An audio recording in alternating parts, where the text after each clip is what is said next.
A 62-year-old from Germany was vaccinated 217 times against COVID-19. A 62-year-old man from Magdeburg, Germany, who reportedly received 217 doses of the COVID-19 vaccine over 29 months, showed no signs of infection with the SARS-CoV-2 virus and reported no vaccine-related side effects. Scientists from Friedrich Alexander Universität Erlangen-Nuremberg, FAU, and Universitätsklinikum Erlangen learned about the 62-year-old's case from the media. For them, this is an excellent opportunity to investigate the impact of such a large dose of vaccine on the immune system. Some scientists believed that immune cells would become less effective after becoming accustomed to antigens. But that didn't happen. The immune system of the 62-year-old from Magdeburg remained fully functional. The results and description of the research of a 62-year-old from Germany were published in the journal, The Lancet Infectious Diseases. More than 60 million people in Germany have taken the COVID-19 vaccine, most of them several times. But a 62-year-old man from Magdeburg claims to have been vaccinated as many as 217 times.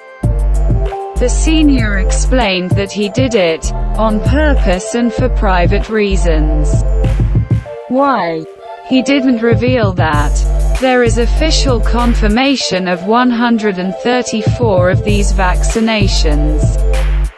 We learned about his case from press articles, said Dr. Kilian Schober from Universitätsklinikum Erlangen. We then contacted him and invited him to undergo various tests. He was very interested in it, he added.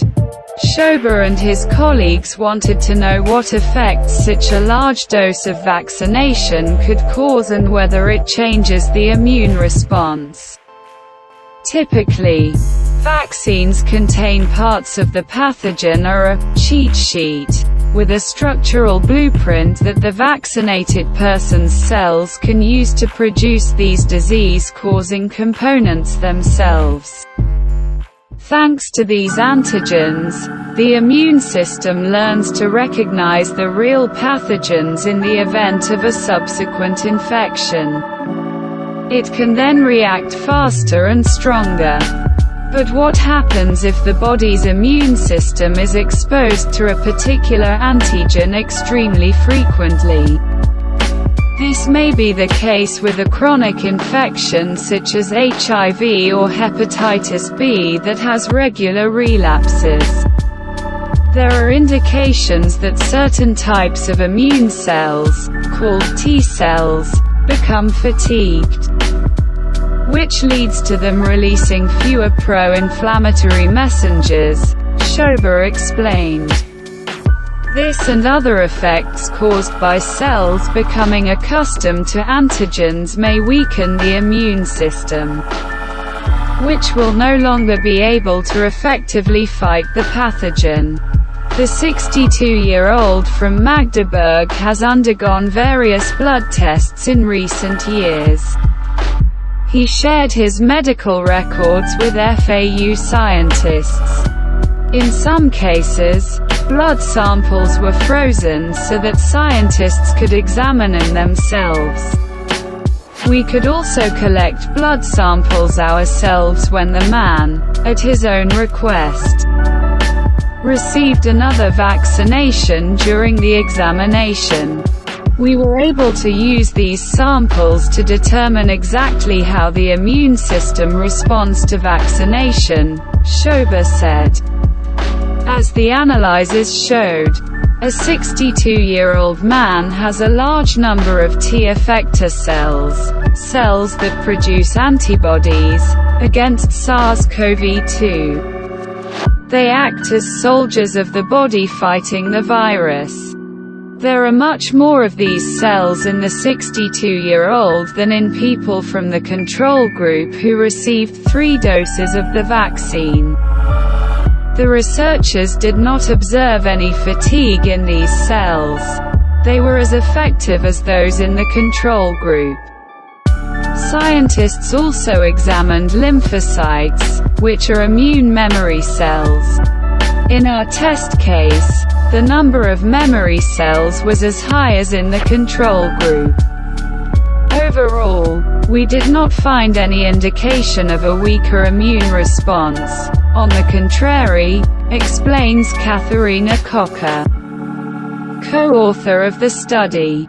Moreover, the subsequent vaccination that the man received during the study still had an effect. The number of antibodies against SARS-CoV-2 increased significantly. Further studies showed that there was no change in the effectiveness of the immune system against other pathogens. Therefore, it appears that the man did not damage his immune system by taking the vaccines wholesale. In total, he took 8 different preparations, including the various available mRNA vaccines. Importantly, there were no noticeable side effects. This indicates that the vaccines have a good degree of tolerability. However, this is an individual case. There is also too little data to apply these results to the rest of society. Current research indicates that 3-dose vaccination combined with regular booster vaccinations remains the preferred approach for vulnerable groups. There is no indication that more vaccines are needed, the study authors emphasize.